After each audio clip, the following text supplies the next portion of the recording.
Shri Rajaram inter college Tariyari Kerakat Jaunpur संस्था के online शिक्षण पद्धति में आप सभी छात्र छात्राओं का एक बार पुनः स्वागत है।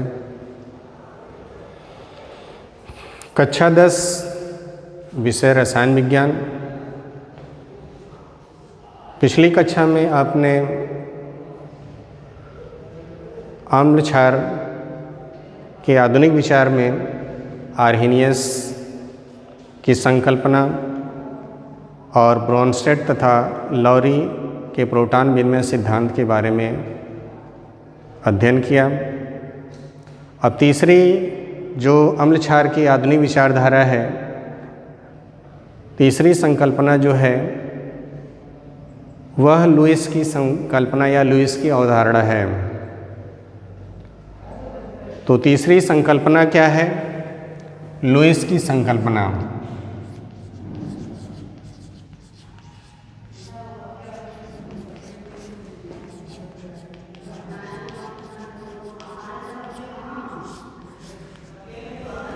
इसमें आर्हेनियस की जो संकल्पना आपने पढ़ा, आर्हेनियस की संकल्पना केवल जलीय विलयनों तक सीमित थी, लेकिन उनकी संकल्पना की कमियों को दूर करने के लिए वैज्ञानिक ब्रोंस्टेड और लॉरी ने जो अपनी संकल्पना प्रस्तुत की, या ब्रोंस्टेड और लॉरी का प्रोटॉन विनिमय सिद्धांत उन्होंने प्रस्तुत किया, उसमें उन्होंने जलीय और अजलीय विलयन दोनों के लिए स्पष्ट किया।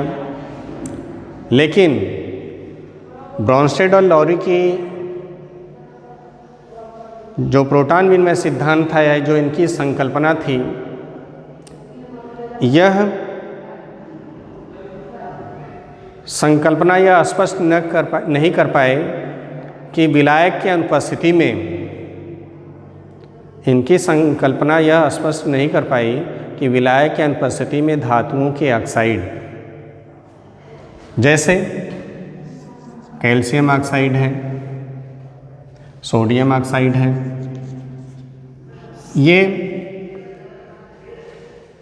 विलायक की अनुपस्थिति में कैसे क्षार का कार्य करते हैं, और अधातुओं के ऑक्साइड जैसे कार्बन डाइऑक्साइड है, सल्फर डाइऑक्साइड है, ये विलायक की अनुपस्थिति में अम्ल का कार्य कैसे करते हैं। ये ब्रोंस्टेड और लॉरी की संकल्पना स्पष्ट नहीं कर पाई। इसके लिए वैज्ञानिक लुईस ने अपनी संकल्पना प्रस्तुत की और अम्ल क्षार की अवधारणा के बारे में उन्होंने स्पष्ट किया और बताया कि अम्ल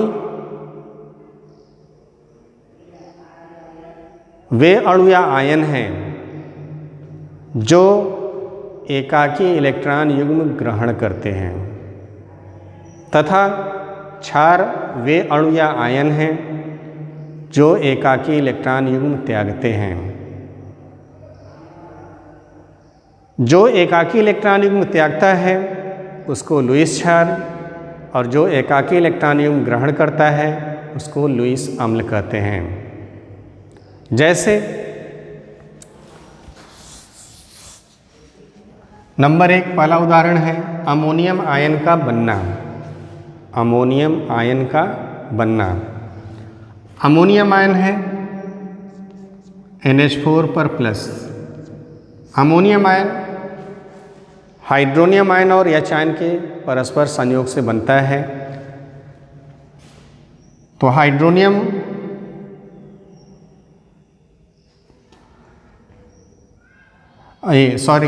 अमोनियम आयन जो है अमोनिया और H आयन के संयोग से परस्पर बनता है। तो यहाँ पर ammonia NH3 plus H ion gives NH4 पर प्लस। अब इसकी इलेक्ट्रॉन बिंदु संरचना बनाएंगे। इनके आधार पर, लुईस के आधार पर अब इसमें पहचान करेंगे कि कौन क्षार है और कौन अम्ल है। जो एकाकी इलेक्ट्रॉन युग्म डोनेट करेगा, दाता का कार्य करेगा, वह लुईस क्षार होगा, और जो एकाकी इलेक्ट्रॉन युग्म ग्रहण करेगा वह लुईस अम्ल कहलाएगा। तो अमोनिया की जब आप संरचना बनाते हैं तो नाइट्रोजन परमाणु होगा, उसके साथ 3 हाइड्रोजन परमाणु सहसंयोजक बंध द्वारा जुड़े होते हैं और नाइट्रोजन परमाणु के पास एक जोड़ी इलेक्ट्रॉन युग्म फ्री अवस्था में उपस्थित होता है, 1 पेयर ऑफ इलेक्ट्रॉन। तो इलेक्ट्रॉन युग्म दाता का कार्य वही परमाणु करेगा जिसके पास एक या एक से अधिक जोड़ी इलेक्ट्रॉन क्या हो, उसके पास उपस्थित हो। 1 पेयर ऑफ इलेक्ट्रॉन या 2 पेयर ऑफ इलेक्ट्रॉन, 2 जोड़ी इलेक्ट्रॉन हो, 1 जोड़ी इलेक्ट्रॉन उपस्थित हो, तो वह इलेक्ट्रॉन युग्म दाता का कार्य करेगा। तो यहाँ पर अमोनिया में नाइट्रोजन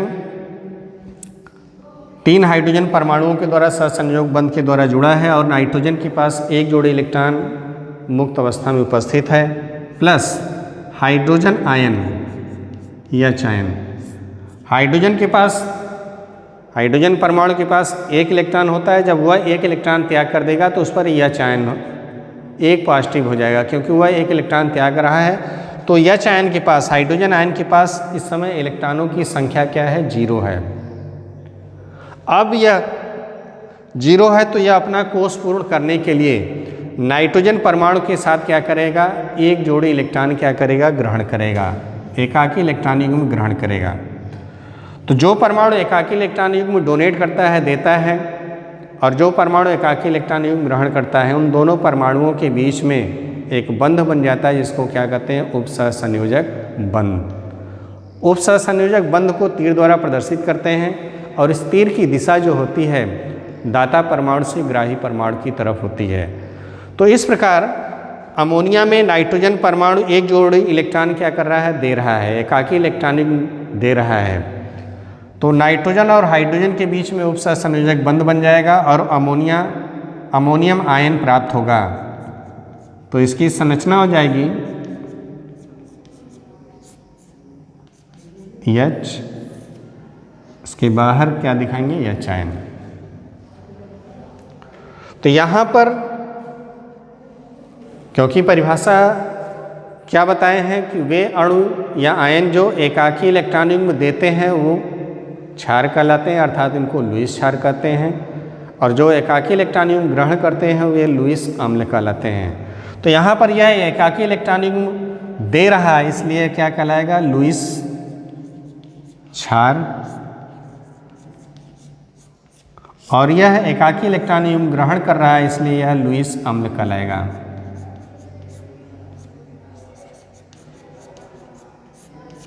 लुईस अम्ल कहलाएगा। उसी प्रकार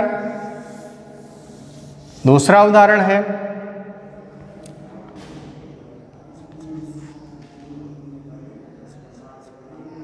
NH3 व BF3 अणु के बीच।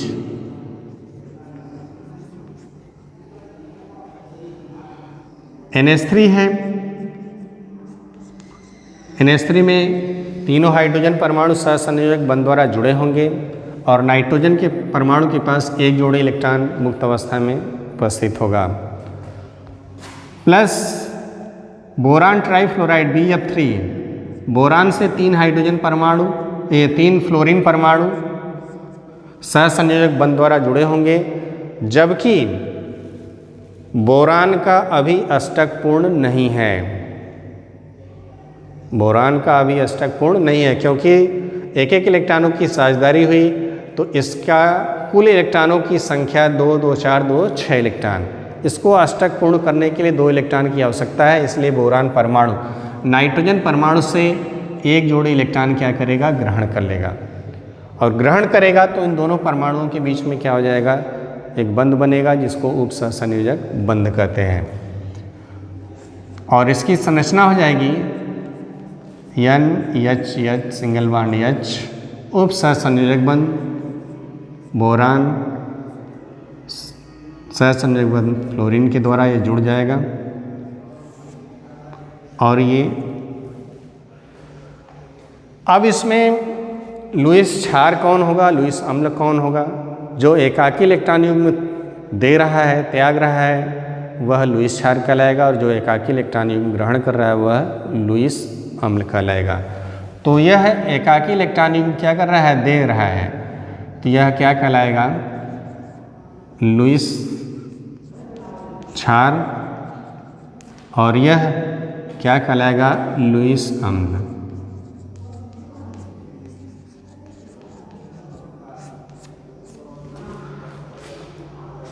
तो इस प्रकार इनकी संकल्पना के अनुसार स्पष्ट हो गया कि विलायक की अनुपस्थिति में वे अणु या आयन जो एकाकी इलेक्ट्रॉन युग्म त्यागते हैं लुईस क्षार कहलाते हैं, और वे अणु या आयन जो एकाकी इलेक्ट्रॉन युग्म ग्रहण करते हैं लुईस अम्ल कहलाते हैं।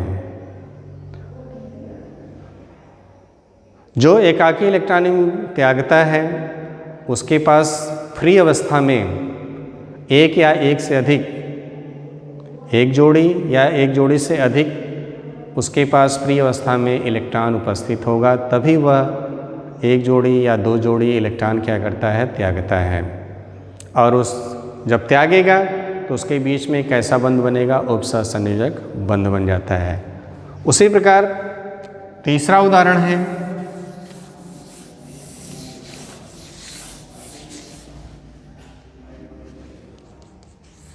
कैल्शियम ऑक्साइड है CaO प्लस, इसकी क्रिया कार्बन डाइऑक्साइड से कराते हैं। तो यहाँ पर एकाकी इलेक्ट्रॉन युग्म क्या करेगा? इसको देगा। जब एकाकी इलेक्ट्रॉन युग्म देगा तो इस पर क्या हो जाएगा? दो इलेक्ट्रॉन जब दिया त्यागेगा तो इस पर दो धनावेश हो जाएगा, Ca पर डबल प्लस और CO3, यह एक ऑक्सीजन यहाँ से जुड़ेगा और इस पर कितना हो जाएगा? दो ऋणावेश, क्योंकि दो इलेक्ट्रॉन यह क्या कर रहा है? ग्रहण कर रहा है। इस प्रकार यह लुईस क्षार और यह लुईस अम्ल कहलाएगा। तो यहाँ पर विलायक की अनुपस्थिति में जो धातु का ऑक्साइड है यह लुईस क्षार का कार्य किया। क्यों? क्योंकि यह एकाकी इलेक्ट्रॉन युग्म दे रहा है, जबकि यहाँ अधातु का ऑक्साइड जो है एकाकी इलेक्ट्रॉन युग्म ग्रहण कर रहा है, इसलिए लुईस अम्ल होगा। तो इस प्रकार इनकी संकल्पना जो लुईस की अवधारणा थी, इसके आधार पर अम्ल और क्षार को हम परिभाषित कर सकते हैं। तो इनकी इस प्रकार लुईस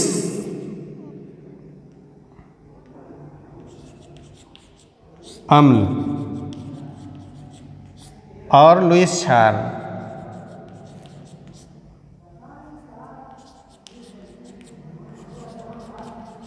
निम्नलिखित हैं। इनके कुछ उदाहरण हैं, जैसे FeCl3 है, यहाँ पर देखिए आप BF3 है, ये लुईस अम्ल है,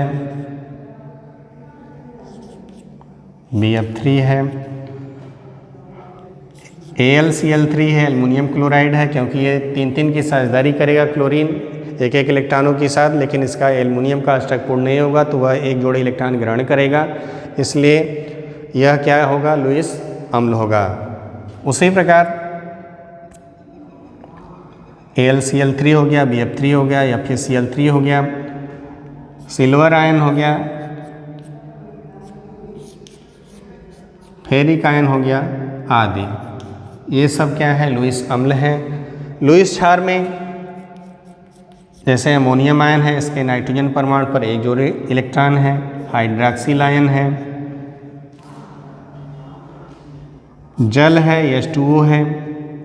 H2O की संरचना जब आप देखेंगे तो हाइड्रोजन होगा, ऑक्सीजन होगा, हाइड्रोजन होगा, इनके बीच में सहसंयोजक, और ऑक्सीजन के पास दो जोड़ी इलेक्ट्रॉन फ्री अवस्था में, मुक्त अवस्था में उपस्थित होंगे। एल्कोहल है, ROH, यहाँ पर भी ऑक्सीजन के पास। एमीन है, RNH2, नाइट्रोजन के पास एक जोड़ी इलेक्ट्रॉन आदि। ये क्या है? लुईस क्षार। तो ये अम्ल और क्षार की आधुनिक विचार के आधार पर निम्न संकल्पनाएं प्रस्तुत की गई, जिसमें आर्हेनियस की संकल्पना थी, ब्रांस्टेड और लॉरी का प्रोटॉन विनिमय सिद्धांत था, और तीसरी संकल्पना क्या थी? लुईस की संकल्पना। अब इसके बाद अगला टॉपिक है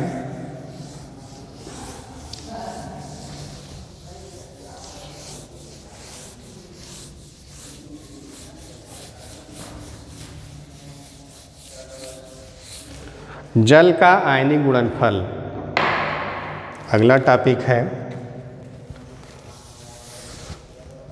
जल का आयनिक गुणनफल।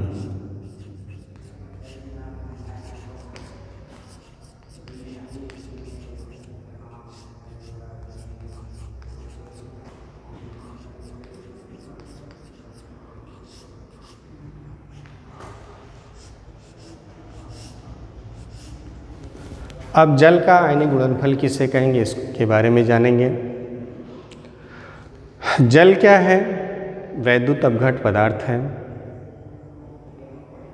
जल एच आयनों और OH आयनों में अल्प मात्रा में वियोजित होता है। इसके लगभग 55.56 × 10⁻⁷ अणुओं में से 55.56 × 10⁻⁷ अणुओं में से लगभग 56 लाख अणुओं में से केवल जल का एक अणु ही आयनित होता है, क्योंकि यह अल्प मात्रा में क्या होता है, वियोजित होता है। 25 डिग्री सेंटीग्रेड ताप पर इसके वियोजन स्थिरांक का मान 1.8 × 10⁻⁻⁹ है। 25 डिग्री सेंटीग्रेड ताप पर इसके जल के वियोजन की मात्रा बहुत कम होती है और वह 1.8 × 10⁻⁹ के बराबर है। इस प्रकार जल का वियोजन अल्प मात्रा में होता है,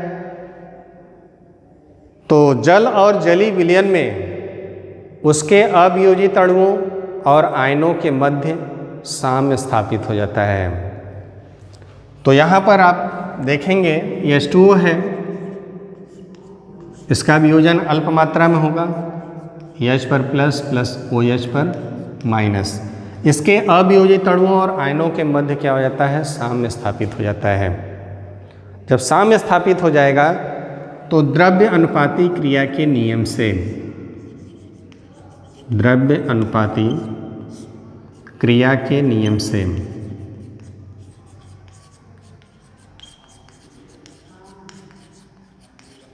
K बराबर H आयन की सांद्रता इंटू OH आयन की सांद्रता बटे H2O की सांद्रता, या K बराबर K इंटू H2O की सांद्रता बराबर H आयन की सांद्रता इंटू OH आयन की सांद्रता, जहाँ K एक स्थिरांक है जिसे जल का वियोजन स्थिरांक कहते हैं। K क्या है? एक स्थिरांक है जिसे वियोजन, जल का वियोजन स्थिरांक कहते हैं।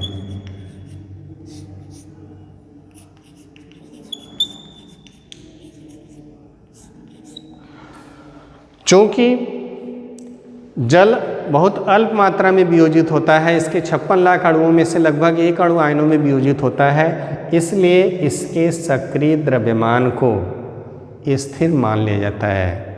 इसके सक्रिय द्रव्यमान को स्थिर मान लिया जाता है, अर्थात वह नगण्य मान लेते हैं। तब यहाँ पर एक नया कांस्टेंट देते हैं, KW इक्वल टू H आयन की सांद्रता इंटू OH आयन की सांद्रता, जहाँ KW एक स्थिरांक है जिसे जल का आयनिक गुणनफल कहते हैं। जहाँ KW स्थिरांक है जिसे जल का आयनिक गुणनफल कहते हैं।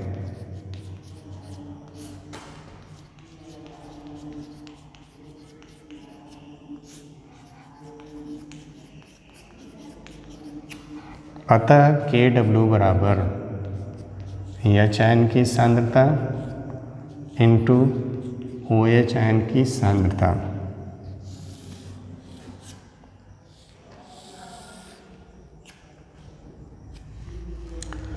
स्थिर ताप पर Kw का मान स्थिर होता है। यदि टेम्परेचर स्थिर है तो जल के आयनिक गुणनफल का मान क्या होगा? स्थिर होगा। ताप बढ़ाएंगे तो Kw का मान यानी जल के आयनिक गुणनफल का मान क्या हो जाएगा? बढ़ जाता है। तो 25 डिग्री सेंटीग्रेड ताप पर यह देखा गया कि जल के आयनिक गुणनफल का मान 1 × 10⁻14 के बराबर होता है। जल के आयनिक गुणनफल का मान कितने डिग्री सेंटीग्रेड ताप पर? 25 डिग्री सेंटीग्रेड ताप पर देखा गया कि जल के आयनिक गुणनफल का मान कितना होता है? 1 × 10⁻14 के बराबर होता है। इस प्रकार जल के आयनिक गुणनफल की परिभाषा हम दे सकते हैं, इसको परिभाषित कर सकते हैं निम्न सूत्र के अनुसार कि स्थिर ताप पर जल या जलीय विलयन में H आयनों और OH आयनों की सांद्रताओं के गुणनफल का मान स्थिर होता है, जिसे जल का आयनिक गुणनफल कहते हैं। स्थिर ताप पर जल या जलीय विलयन में H आयन और OH आयन की सांद्रताओं का मान क्या होता है? स्थिर होता है। और कितना होता है? 1 × 10⁻14 के बराबर होता है, जिसे जल का आयनिक गुणनफल कहते हैं। तो ये था जल का आयनिक गुणनफल। टेम्परेचर कितने डिग्री सेंटीग्रेड पर देखा गया? 25 डिग्री सेंटीग्रेड ताप पर। तो स्थिर ताप पर जल या जलीय विलयन में H आयन और OH आयन की सांद्रताओं के गुणनफल का मान स्थिर होता है, जिससे क्या कहते हैं? जल का आयनिक गुणनफल कहते हैं। इसे Kw द्वारा प्रदर्शित करते हैं। अतः Kw बराबर H आयन × OH आयन की सांद्रता, और यह बराबर होता है 25 डिग्री सेंटीग्रेड ताप पर H आयनों और OH आयनों की सांद्रताओं के गुणनफल का मान कितना होता है? 1 × 10⁻14 के बराबर होता है। ये था आपका जल के आयनिक गुणनफल। अब इसके बाद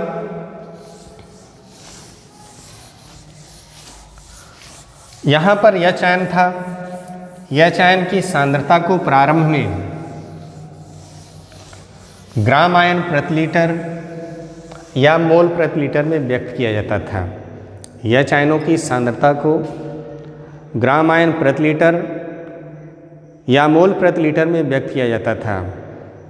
ग्राम आयन प्रति लीटर या मोल प्रति लीटर में व्यक्त करने पर चूँकि H आयनों की सांद्रता वियोजन बहुत कम होता था, जल जो है H आयनों में बहुत अल्प मात्रा में वियोजित होता था, इसलिए H आयनों की सांद्रता को व्यक्त करने में ग्राम आयन प्रति लीटर या मोल प्रति लीटर में व्यक्त करने में असुविधा होती थी। इसलिए वैज्ञानिक सोरेनसन ने 1909 में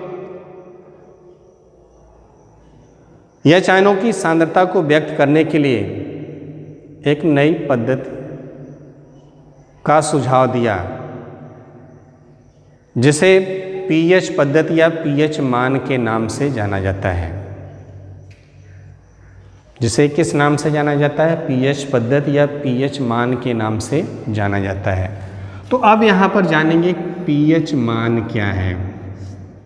pH मान, pH वैल्यू इम्पॉर्टेंट है, इस पर आधारित सवाल भी आते हैं परीक्षा में, pH मान की परिभाषा भी आती है। तो pH मान किसे कहते हैं? जलीय विलयन में H आयनों की सांद्रताओं के ऋणात्मक लघुगुणक मान को pH मान कहते हैं। जलीय विलयन में H आयनों की सांद्रताओं के ऋणात्मक लघुगुणक मान को pH मान कहते हैं। इस प्रकार परिभाषा के आधार पर लिखेंगे क्या? जलीय विलयन में H आयनों की सांद्रता, H आयनों की सांद्रता यानी H आयन को ब्रैकेट में, यह ब्रैकेट क्या करता है? उसकी सांद्रता को प्रदर्शित करता है, उसके सक्रिय द्रव्यमान को व्यक्त करता है। जैसे A का सक्रिय द्रव्यमान आपको दिखाना है तो A को ब्रैकेट में लिख देंगे तो ये हो जाएगा A का सक्रिय द्रव्यमान, अर्थात एक सक्रिय द्रव्यमान मीन्स उसकी मोलर सांद्रता। सक्रिय द्रव्यमान मीन्स क्या? उसकी मोलर सांद्रता। तो यहाँ पर एक ही मोलर सांद्रता हो गई। उसी प्रकार चूंकि परिभाषा क्या है? जलीय विलयन में H आयनों की सांद्रता के ऋणात्मक लघुगुणक मान को pH मान कहते हैं। तो यहाँ पर H आयनों की सांद्रता